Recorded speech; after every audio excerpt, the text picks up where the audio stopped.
vamos pues. No sé cuál es el miedo que tienen que no quieren prender la cámara. Eso es mucho miedo. Unos miedosos. Yo pensaba que los de noveno no eran así. Pero bueno. Ok, chicos, vamos a empezar entonces. The Industrial Revolution. Esta fue un periodo en el tiempo, en la historia de nosotros, de la humanidad, que fue muy trascendental, muy importante. Marcó el antes y el después de todo en cuanto a la tecnología, la medicina, la química y otras grandes áreas, okay? So it was very important, this moment in life. Now, new machinery during those days appeared, new machinery and new methods, new inventions started in the early 1700s. A series of inventions, Pinto,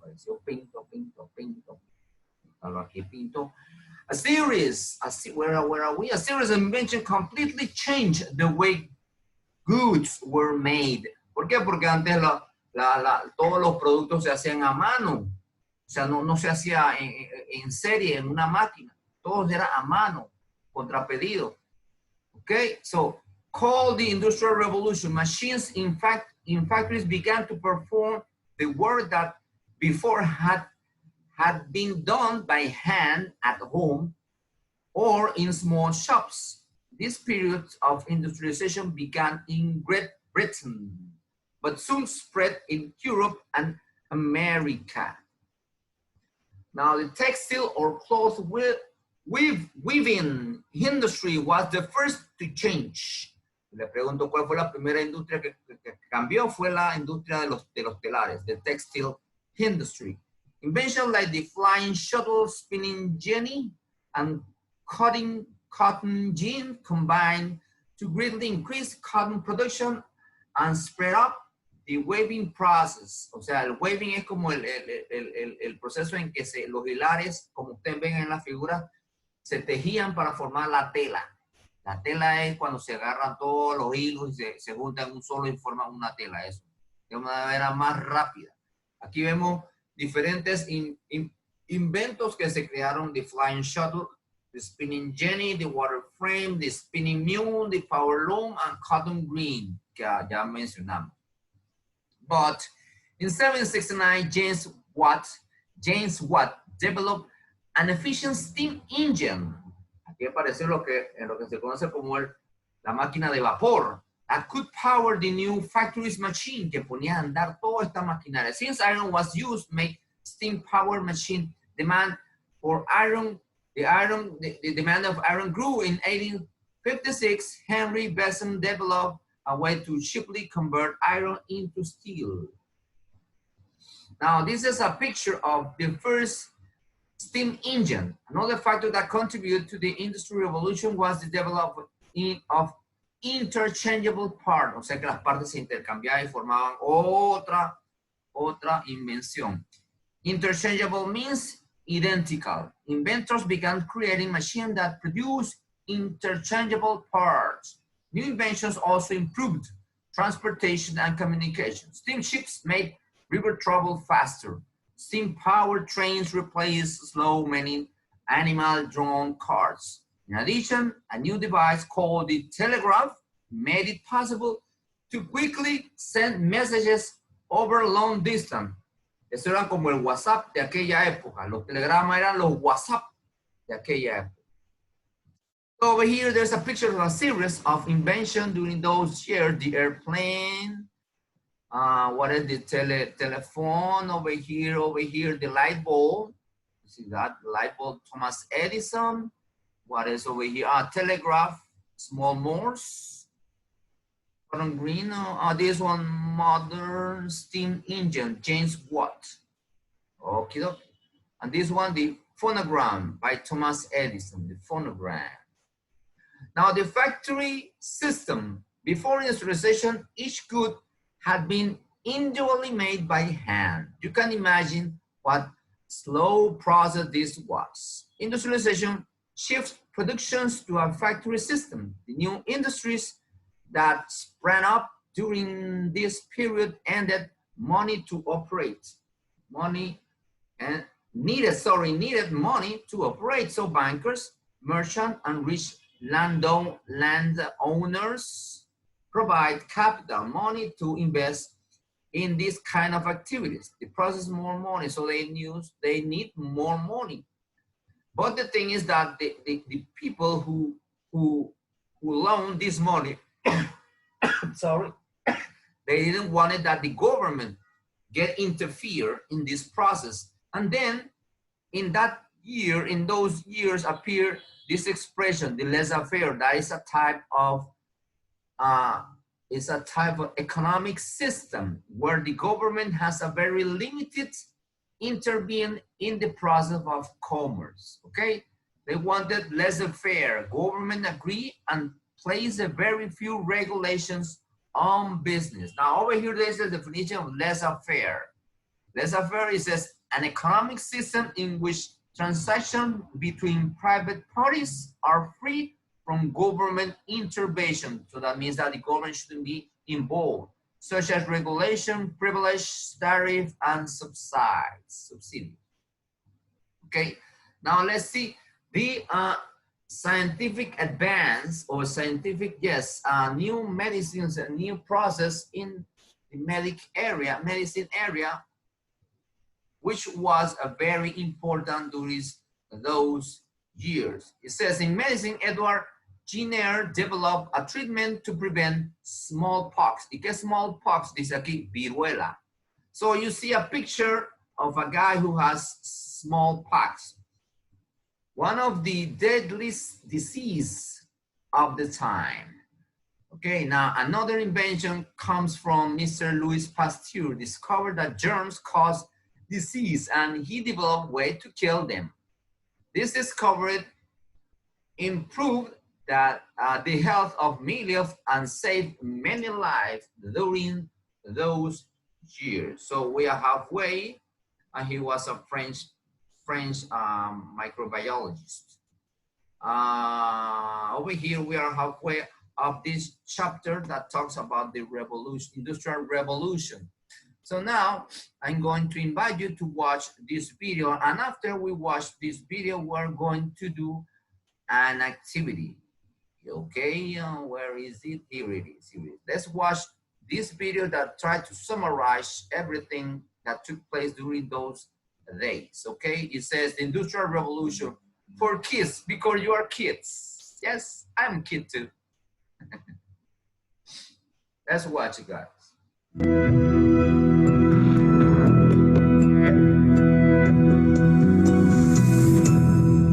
The Industrial Revolution. Believe it or not too many years ago, people provided most things for themselves. They made their own cloth, sewed and made their own clothing. They grew their own food and hunted for the meat they ate.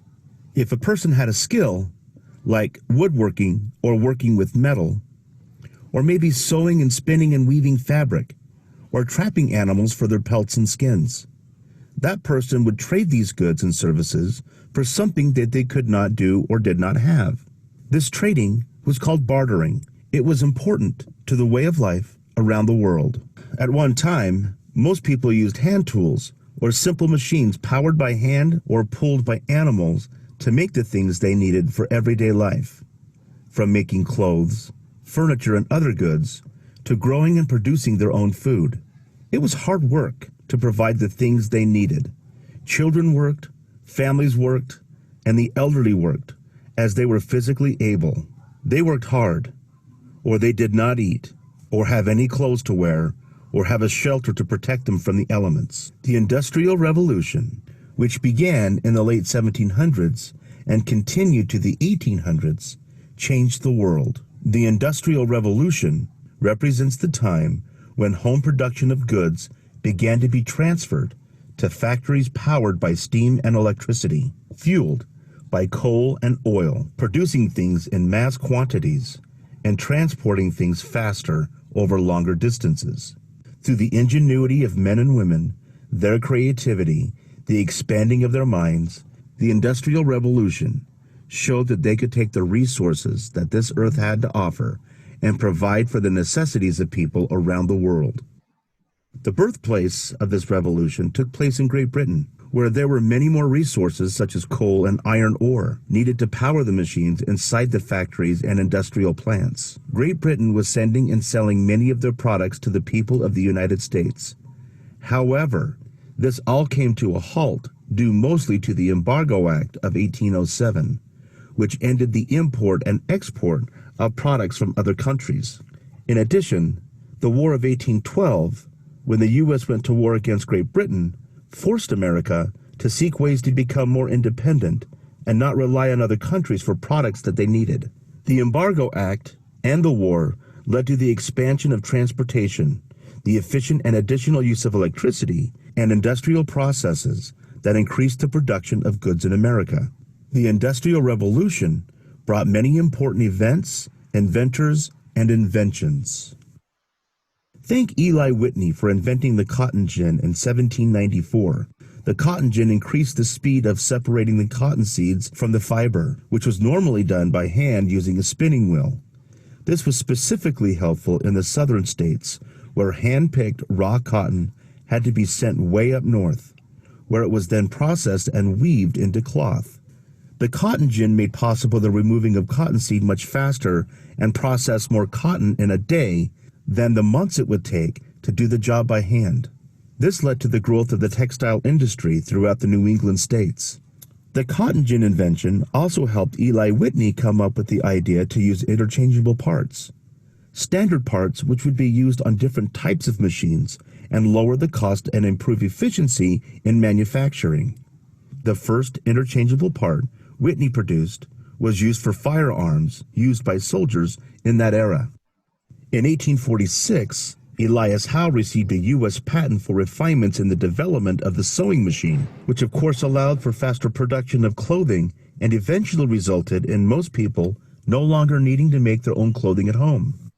Other developments took place in the farm industry. Better machines were produced, such as the reaper in 1831, allowing the harvesting of grain to be faster and cheaper.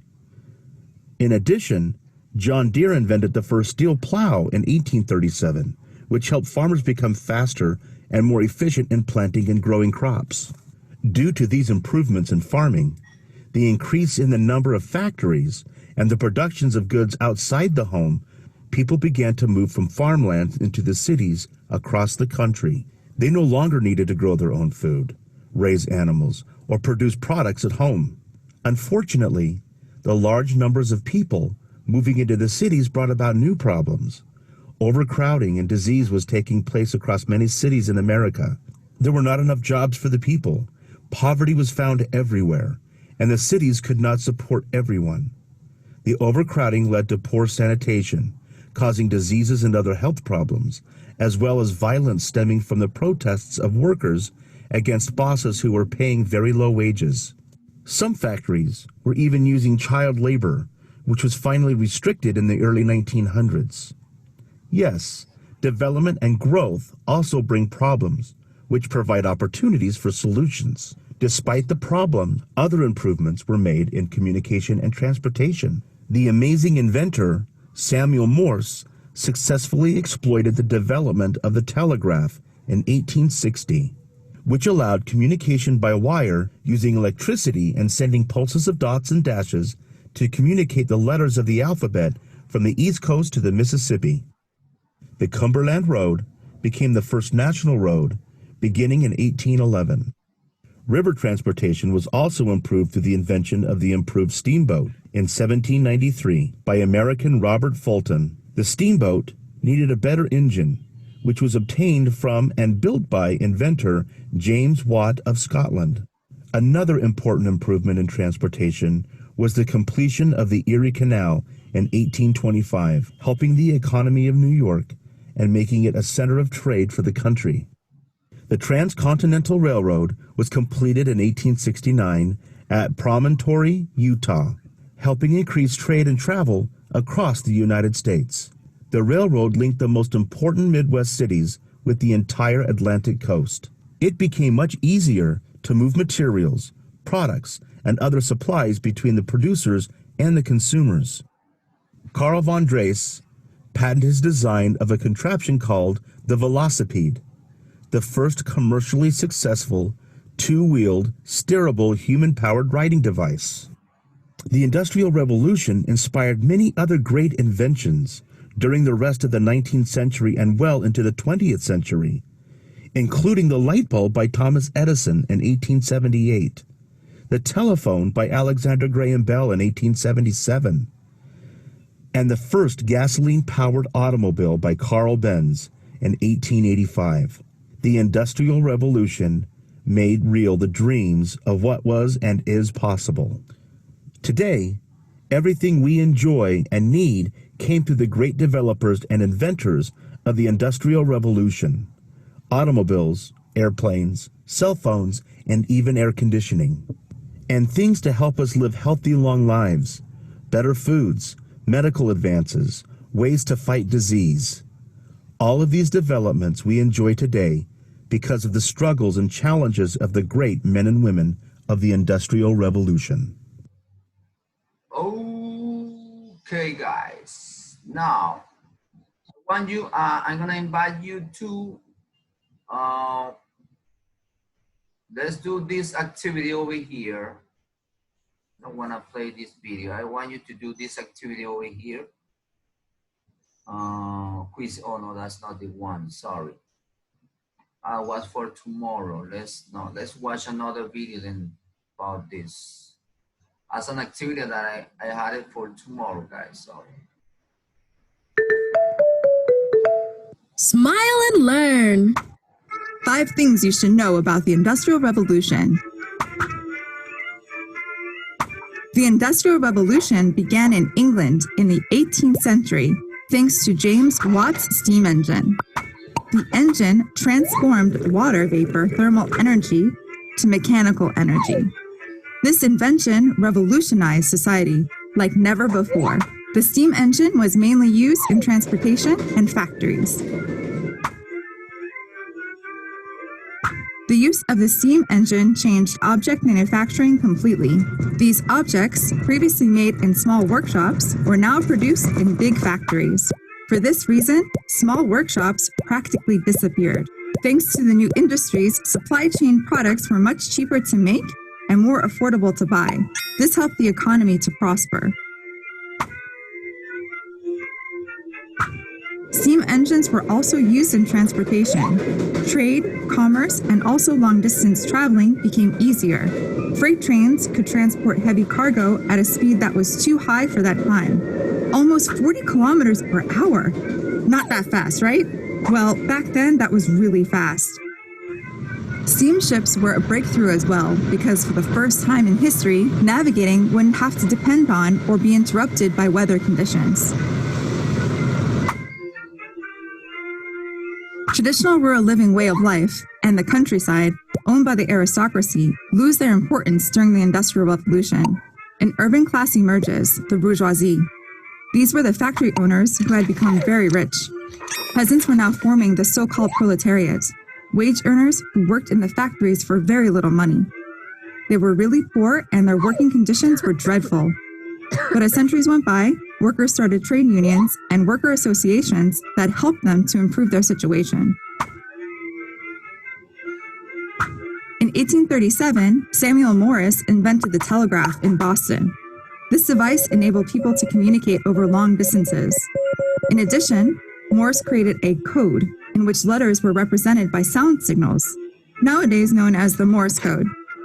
The first telegraph message from Washington, D.C. to Baltimore was sent 7 years later.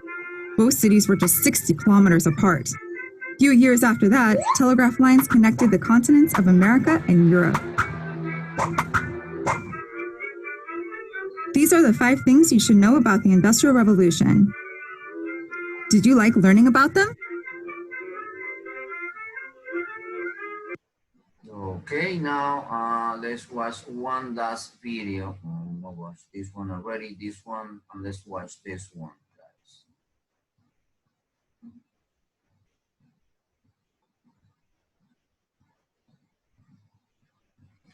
Okay, no, as I watch the clock.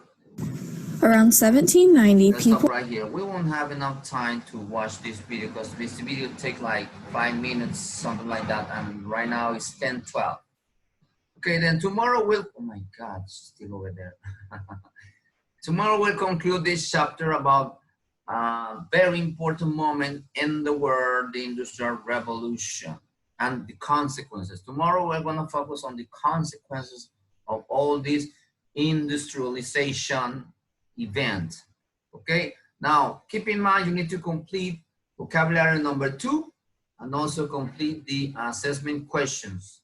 In case you don't know which are the questions, then in the platforms at the bottom I wrote all the information that you need in order to complete. It has to be written in your notebook. And also next week we're going to have the first evaluation. Okay, and it's going to be a forum and it's going to be related to this topic, the Industrial Revolution. I'm going to ask a question about Industrial Revolution, then I want you to write your opinion, or of course you need to support it. And please do not copy from internet. Do not copy from internet because you usually write directly from internet. I need you to, you may go and consult it, you may go and read it, but I need you to create your own definition or your own answer about what I'm going to ask you about. Understood, guys? Yes, teacher. Excellent, guys. Okay, then it's 10:13. I think we have covered what we were supposed to cover today, and then tomorrow we'll finish this chapter, guys, okay? So see you tomorrow, guys. Have a nice week. Chao, profe. Chao. Ciao, Bye. ciao, ciao, ciao, ciao. Bye, profe.